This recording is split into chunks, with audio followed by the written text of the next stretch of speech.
Shabbat Shalom.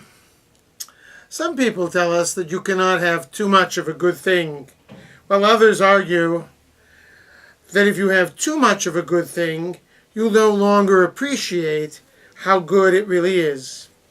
And so it is with this week's parsha, called Shlach Lecha. You will recall that Moses sent spies to the land of Canaan at the request of the Israelites. 12 spies were sent, one for each of the 12 tribes of Israel, and they returned with a mixed report. On the one hand, all the spies confirmed that the land was a good land, flowing with milk and honey. But 10 of the spies also planted the seeds of discord by describing the inhabitants as giants and the walled cities as impregnable. Only 2 spies, Caleb and Joshua, were convinced that if God wanted the Israelites to possess the land, God would bring them there and give it to them. Once again, Joshua and Caleb reiterate the phrase, Tovah haaretz me'od me'od, the land of Israel, the land of Canaan, is very good. Naftali Tzvi Berliner, a biblical commentator and rabbi who lived at the end of the 19th century, whose commentary is called Ha'amek Davar, commented extensively on those 4 words. Why would Joshua and Caleb repeat that the land was good? There was already unanimity among the 12 spies that the land was flowing with milk and honey. To what end?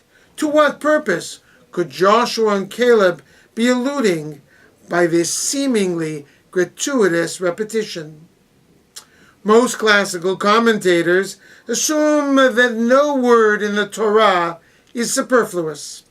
If an established word is repeated, it must be in the Torah for a particular purpose, to teach us something new.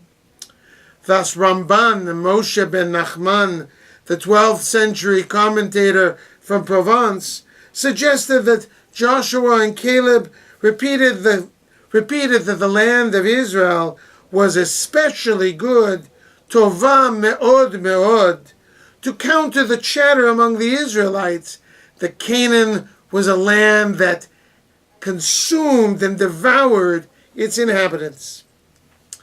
Naftali Tzvi Berliner suggested that Caleb and Joshua emphasized that there was no place on earth that was as good as the land of Israel, not simply from a material, physical point of view, that Israel was a land flowing with milk and honey. Indeed, Berliner proposed that Joshua and Caleb were even suggesting that from a physical point of view, there were perhaps places in the world that were superior to the land of Israel. Berliner then comments that a place that is always perfect loses its dimension of perfection because after a while we become desensitized to its perfection. King Arthur may have lauded Camelot, where it was never too cold and never too hot, where the rains only fall at night. But Camelot can only exist in our imaginations. In a matter of time, we lose all sense of perfection, because nothing ever changes.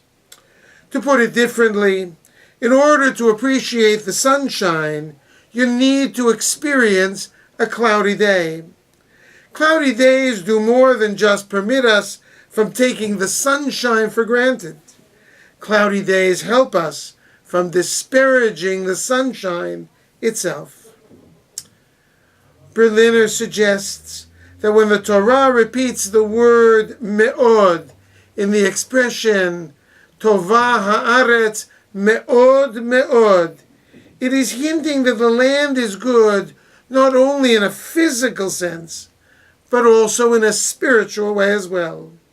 Indeed, Israel is a land flowing with milk and honey, but its spirituality prevents us from becoming desensitized to its physical goodness. This spiritual dimension, says Berliner, is what makes the land of Israel unique. Sometimes, maybe too often, the privileged life that many of us lead desensitizes us to how good our life really is. And the moment something happens that changes our course, that interrupts the seemingly endless good in our lives, we respond with shock and even anger at how the course of our life has changed. Too much good, the Midrash suggests, is like a sin crouching at the doorstep, tempting us when something bad happens to react with anger and frustration. The bumps in the road may be few or many. They may be small or overwhelming, but their lesson, if such we may call it, is to teach us to appreciate all the good that we do have, as long as we have it.